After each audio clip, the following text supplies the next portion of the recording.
I'm on board an LNER train to Harrogate, where it is my intention today to visit every station on the Harrogate Line between Leeds and York, and this will be the first video in a series of 4 exploring the north, which is very much a follow-up to a similar series I did last year based around Sheffield.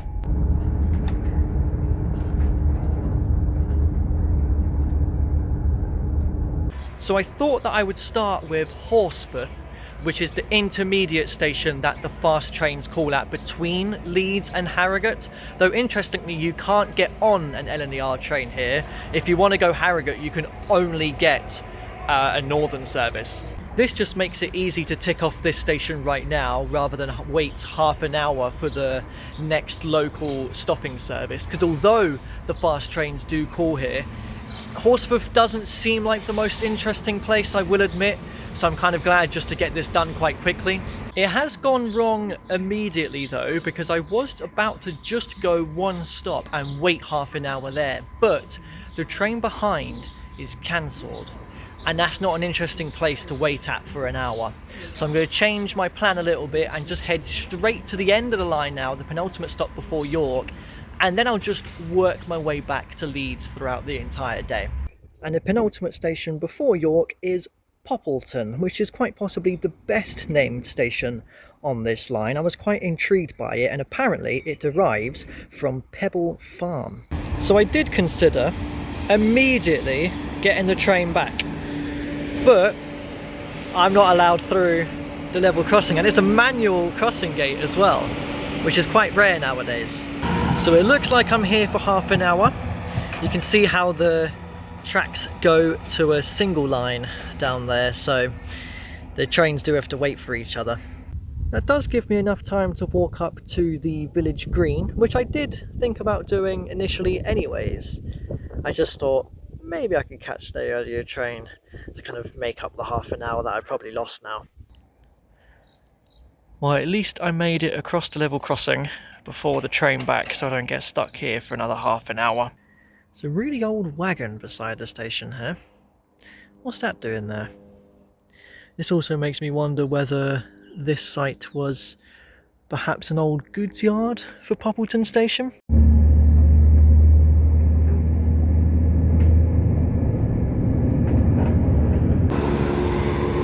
I really wish Northern didn't have such boring station signs, although I have noticed that this one is actually covering up an old Northern logo. Can you spot that? There is a Railways 200 logo though, which they've nicely put here at the station. Despite the boring signs, there is a little bit of old regional railways branding here. A couple of years ago I didn't even know what that was, and now I seem to keep coming across it. This station also has a manual level crossing gate. I think they actually exchange the tokens here, so only one train can go down the single track branch to Poppleton. Doesn't seem like there's a bars and arrows at this station though, unlike Poppleton. But like what I did there, because I have half an hour, I'm going to walk down the road towards the village green again.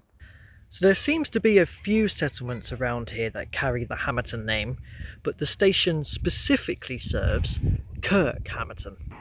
Even this sign calls it Kirk Hamerton Station, and I can actually take this public footpath back over the field rather than staying on the road.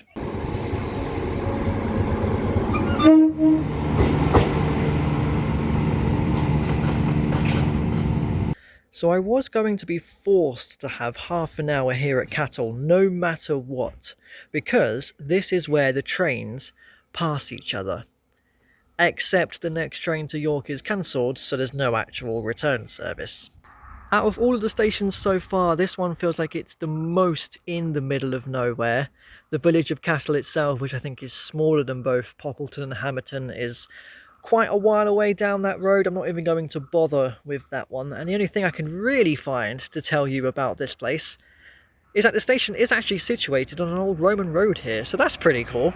Seems the only place Cattle has going for it is the Victoria right outside the station, which smells amazing right now. Sunday roasts and all that.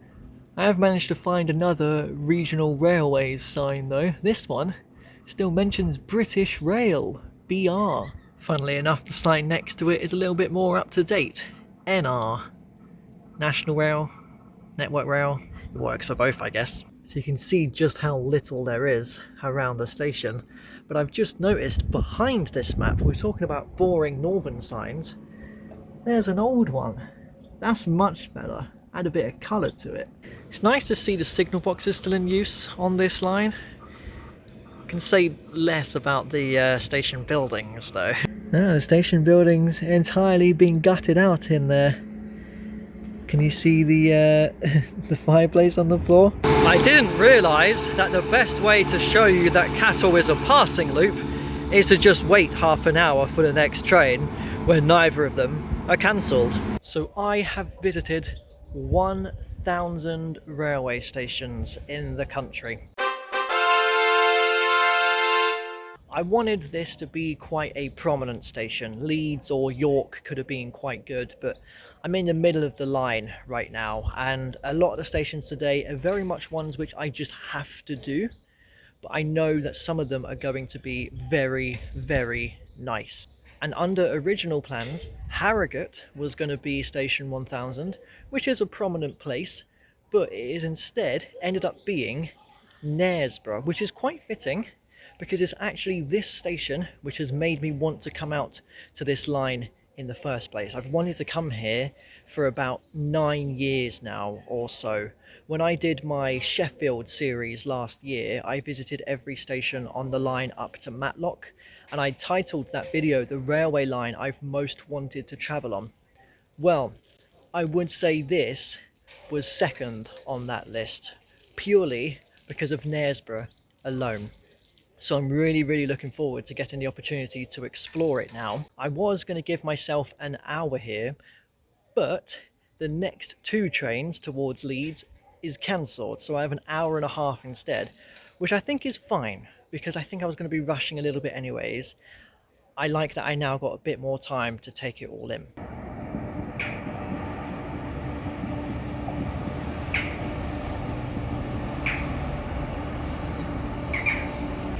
Knaresborough just feels like the most picture-perfect little place. I'm standing on top of the River Nid here, right beside what is apparently the oldest tourist attraction in England, Mother Shipton's Cave, which dates from around 1630. So the water inside the caves features calcium carbonate and calcium sulfate, which over a long period of time can petrify objects. So there are objects in there which are basically frozen in place. So the viaduct is definitely the crown jewel in Knaresborough. But there's another one that's unfortunately, but tactically, up a lot of stairs. Oh, I got a cave of my own halfway up the stairs. You just don't get the best view. Maybe in winter when all the leaves have gone. And once you finally make it to the top, you can see the ruins of Knaresborough Castle just as the clock is striking 3. This has been disused since the 1640s. You know what? I am really glad that Knaresborough ended up being station 1000. So I'm heading back towards the station by passing through the town, and you will see quite a few references in Knaresborough to somebody called Blind Jack. His actual name was John Metcalfe. At the age of 6, he lost his eyesight due to a case of smallpox, but despite that, he still became a road designer during the height of the Industrial Revolution. And then also here in the marketplace you will find the oldest chemist's shop in England, which was established in 1720. Brilliantly, there is a blue plaque here which tells us that it ceased being a pharmacy in 1997. It's kind of turned into a bit of a fudge and touristy shop now. So Knaresborough is home to the oldest tourist attraction and the oldest pharmacy in the country.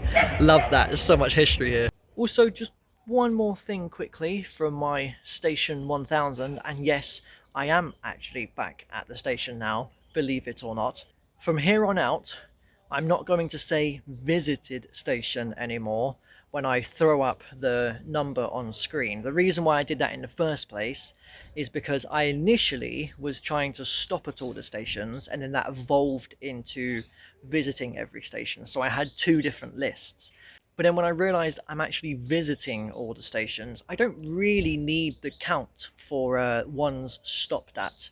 So just to simplify it a little bit more moving forward, we're not going to say visited station anymore. It's just going to be station. Such as...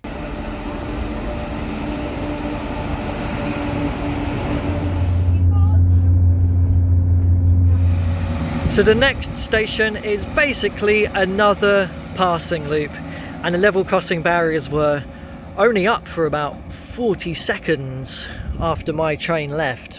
That next station is Starbeck, and I mean, you would kind of hope here that there would be a Starbucks, right? But alas, Costa have beat them to it, literally right beside the station. I bet Starbucks is fuming.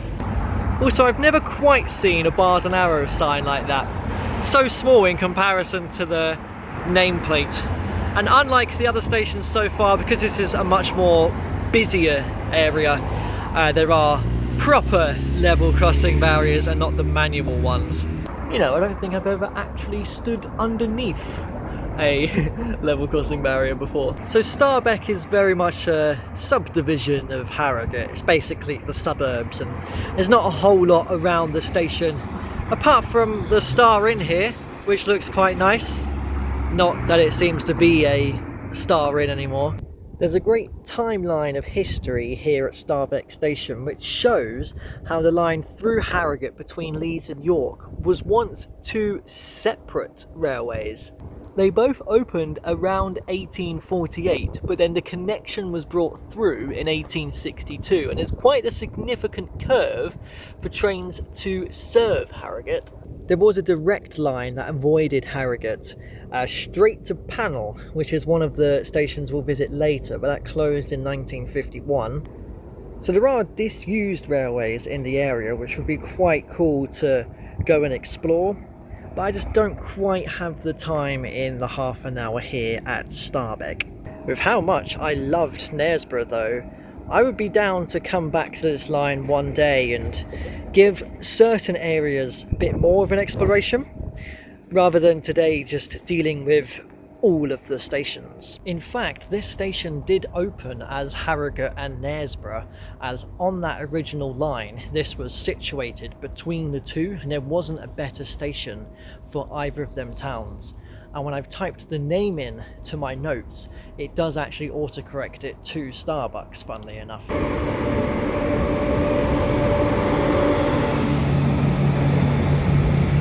It's nice to see that Harrogate retains its old blue northern signs. Harrogate does have an entirely different sign as well, a red one, which I've not seen before, which is actually in memorial to someone, David W. Crabtree. And if I really wanted to, I can catch a train back to London.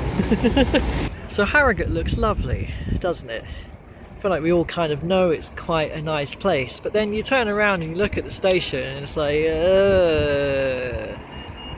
this is awful. So I'm actually going to go for a walk to the next station, and rather than spend half an hour at Harrogate and at the next station, I could do the walk in that time. And on the walk I get to pass right by the original Harrogate station, Harrogate Brunswick station, which only lasted from 1848 to 1862. The current Harrogate station replaced it. There is nothing left to see anymore. So I've completed the walk and made it to Hornbeam Park station, which is the newest one on the line, only opening in 1992, and it's pretty much just in the suburbs again, although it's quite quiet down here. And so far, at least, it is the only station that has a staggered platform.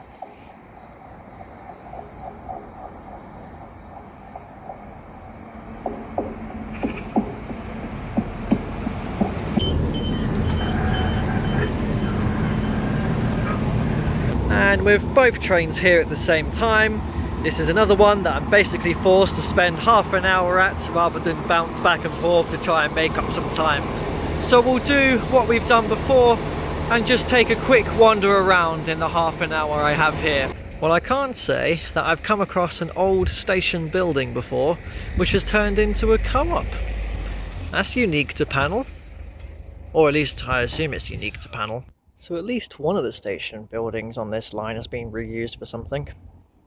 Oh yeah, there's another little bit of Regional Railways branding. So similar to Panel, how it has rather small station signs, there's also not a lot here at Wheaton, so again I'm just going to spend half an hour hanging around. There is a world where Wheaton could have been Station 1000, and I'm kind of glad it isn't. There's a definite divide between the stations between Leeds and Harrogate and the ones between Harrogate and York, and I guess that's because they were initially two separate railway lines. The ones up to York definitely feel a lot more quaint, and I think I prefer them ones. This railway into Leeds would have initially terminated here at Wheaton, but trains were extended through the following year. And I'm glad that I've had time today to spend at the stations and chill. I don't mind having half an hour rather than rushing around doing all the walks and bouncing back and forth trying to save time like an original plan had. If this was Station 1000, I was going to bounce back here, 6 minutes to Panel, but no, I'm happy to chill here. This is a nice peaceful place. So I've been going station by station all day, but I'm going to skip the next one now, as it's Horsforth. We did that this morning. And although I was saying that I like chilling at the stations today, I am actually going to do a walk from Headingley station because there's something I'd like to see that's about 20 minutes away. A quick look at Headingley station first though, because it seems like Hornbeam Park isn't the only one on this line to have staggered platforms, but I'm assuming that wasn't always the case because that very much looks like the old station building, so why wouldn't the platform be there? I think they shifted it at some point. There's actually a really strange mismatch selection of signs here at Headingley. You saw the boring northern white nothing signs. Here's the older blue one, but then they still have some of the new white ones with the Metro logo, which you find around stations in the Leeds area, which is basically as close as Leeds actually gets to some sort of proper metro or light rail system. Isn't it like the biggest city in Europe that doesn't have like a tram system? But then just to make it that little bit weirder, you have what I would regard as network rail signs. This kind of blue colour you find at like proper massive terminal stations like London King's Cross or Leeds. So we'll see this later. Why it's here, I have no idea.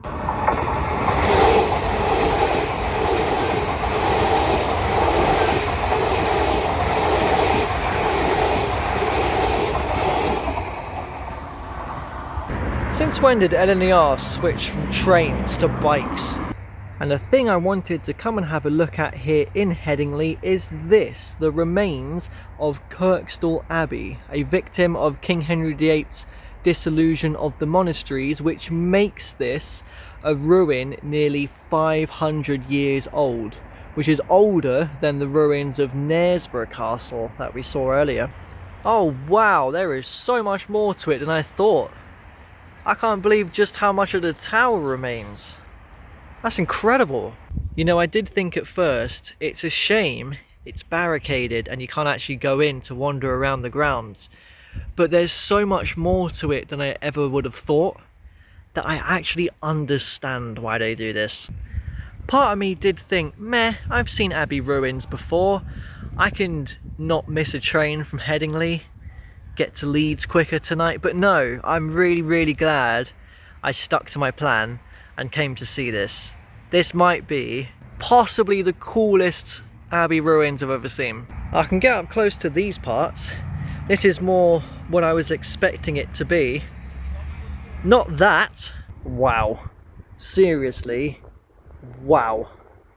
To think this has survived as a ruin for almost 500 years is just absolutely amazing. Oh yeah, I am under the Leeds Bradford International Airport flight path.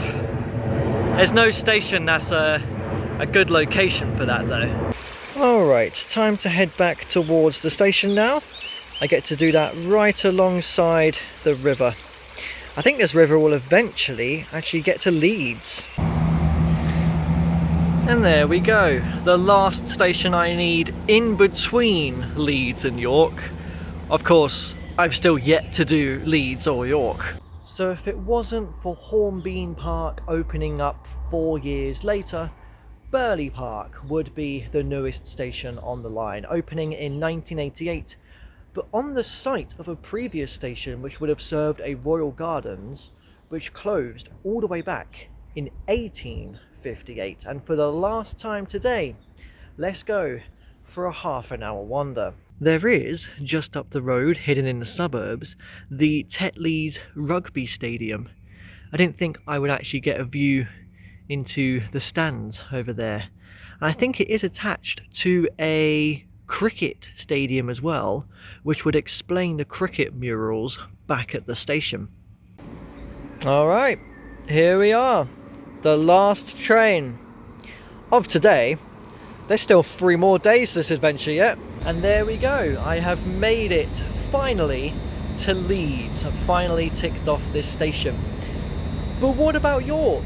You missed out York. Well, there is so much to do there that I'm dedicating a whole video to it tomorrow instead. This series very much is based around York, but it was simply cheaper to stay in Leeds. So the Leeds station nowadays dates from 1938, when they combined a New and a Wellington station together. I guess that's why this has such a beautiful Art Deco look, if it's from the 1930s. And on the outside it says Leeds City Station, which is sort of similar to how Lincoln Station can be classified as Lincoln Central. But because there's only one station left there nowadays, it does just go with the simple city name, just Leeds or Lincoln. This is actually the busiest station in the country in terms of number of platforms outside of London, with a total of 18. And there was a new platform 0 that opened only back in 2021. What have I used? Oh, I've used 3. Well, I'm glad I'm filming this on the longest day of the year, so I've had more than enough daylight to get this done. So thank you for coming along with me today. I've had such a great day exploring the Harrogate Line, and I will be back here tomorrow when I head to York. I'll see you then. So Starbeck is very much